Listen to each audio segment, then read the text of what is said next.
episode.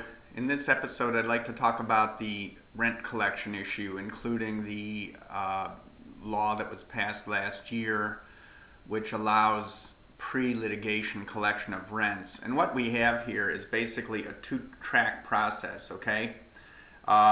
Track one is what has always been in place, which is the fact that when an association has a foreclosure pending, both in a condo and an HOA, it has the power to ask the court that rent be paid to a receiver, or more often in our cases, put into the registry of the court.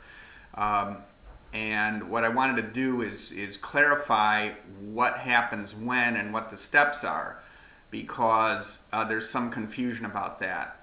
Last year, the legislature, in an attempt to simplify the collection of delinquent assessments, added a new provision of the law which says that when a unit or condo unit or HOA lot is rented, demand can be made on the tenant to pay all future monetary obligations. I'm paraphrasing, but they put in the word future. Now, what is a future debt? There's a few problems with it, and that's the first one.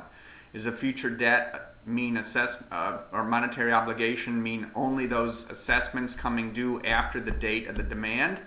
Well, nobody knows, and even though there are some glitch bills that are headed towards Tallahassee this year, nobody really knows if those will be approved. So part of the problem we've got is, what is a future obligation? Now, in my humble opinion, if a debt was due yesterday and it's due tomorrow, then it's a future obligation. And that's my position. Now, whether I'm right or wrong, I don't know. But we've been hesitant to make those demands, although we do now. And the letters do go out to the owner and the tenant. So what does the law say at that point? The law says that if the tenant doesn't pay, you can evict them. Now tell me what sense it makes, if you're bleeding from non-payment of assessments, to go ahead and pay a lawyer, whether it's me or someone else, $1,000 or so to evict a tenant who's not paying anyway. It makes no sense, and we will not evict anybody. Instead, what I tell my clients is adopt that two-track approach. Now, I'm not going to bring my hands up again because the autofocus doesn't like it. But the other track is, regardless of whether you're going to be sending a rent demand or not, you must start and adopt a zero-tolerance policy immediately to send the initial either 30 or 45-day demand, send the claim of lien, and start the foreclosure. Because no matter what happens on the rental demand side, if they start paying, well, wonderful. But there's no guarantee they're going to keep paying on the rent demand side, which is why I'm saying that if they're delinquent, let's say they're delinquent for $3,000 or $4,000, especially in a condo. Well, you've got to start the other side, which is the formal legal process, to make sure that that gets done. Because if the tenant quits paying, what's your remedy? There is no remedy. You evict them. Are you going to evict them? Not with me. Are you going to throw good money after bad? No. Why? Because on the traditional side, once you make demand, once you make lien, once you start foreclosure, you can get an order from the court which requires the owner and the tenant to pay the rent into the registry of the court or into a receiver. Okay? And that is a much, and if you violate that order, you are in contempt of court. Now, I think it's a much more powerful remedy to tell someone that they're in contempt of court than to say we're going to evict you. So, and that way the tenant also knows that they're bound by a court order to pay the rent over to the association, or, to the receiver or in the court registry. Now, what are the practical implications of this? This is where a comprehensive teamwork approach comes in.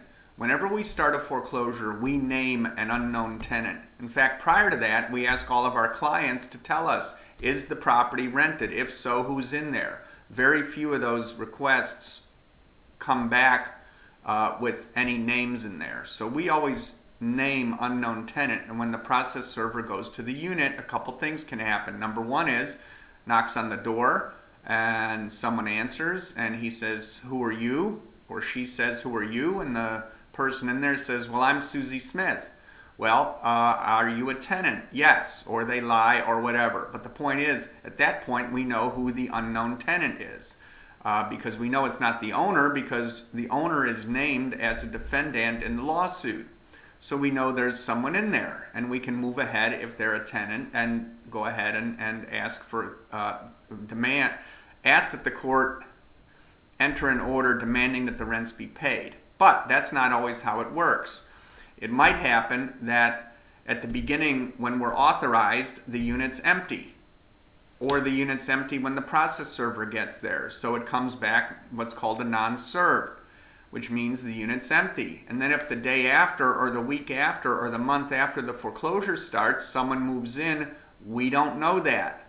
Now, managers that we work with are top-notch, but they can't be everywhere all the time, and that's where teamwork comes in. We need associations and their boards and members to tell us when we have a matter in collections, especially foreclosure, if someone's coming and going from that unit, you have to get the communication line open to your LCAM or your board to tell us, hey, there's someone living in that unit, and we think it's a tenant because we knocked on the door and said, welcome to the neighborhood, who are you? Now, I'm not advocating that you put yourselves in danger, because some people, when you knock on the door, you get a Doberman in your face or something. But the point is, we need a flow of communications, and you can't just rely on management to do that, because they can't be everywhere at once for the fee that you're paying them. So the point is, it's like a cat and mouse game. But what it boils down to is that the rent collection authorized by the statute is kind of a false remedy. Because even if you start collecting the rent, I still recommend you follow the traditional legal track until everything's paid in full. Because if they stop and if they're in mortgage foreclosure, then you're 6 or 7 months behind the 8 ball. You have to adopt a zero tolerance policy. And for good or for bad, that's the way the world is now. It's an example of what I say to clients. 2 years ago, they said to me in a situation, well, what's the best possible outcome? Well, in collections, there are no best possible outcomes anymore. There's only least horrible outcomes. And the least horrible outcome is to adopt that zero tolerance policy, go after everybody, make demand, file the claim of lien, and start the litigation, and go as fast as you can. Because we're always in the process of trying to beat the bank to the courthouse steps, as we were in 1982 when I got my license to practice law and entered this field. So it's almost 30 years of consistent advice, at least from me, which says when people are delinquent, you have to go after them. And you can't pick and choose who you're going to go after, and you can't sue one person and not another. If there are extenuating circumstances, you can extend a payment plan. We work with our clients to extend payment plans. Active duty service people overseas never pay a nickel in legal fees because that's how we help support the troops. So there's a lot of ways you can deal with the issue. But unless you get on that track of the formal collection process and collecting the rent when you know there's a tenant in there, which is an ongoing process, then you're going to fail.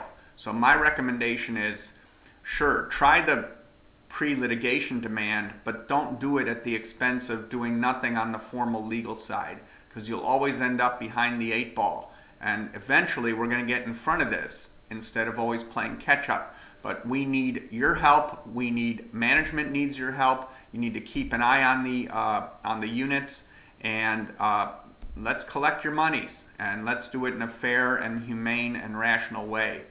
Till next time, we'll see you.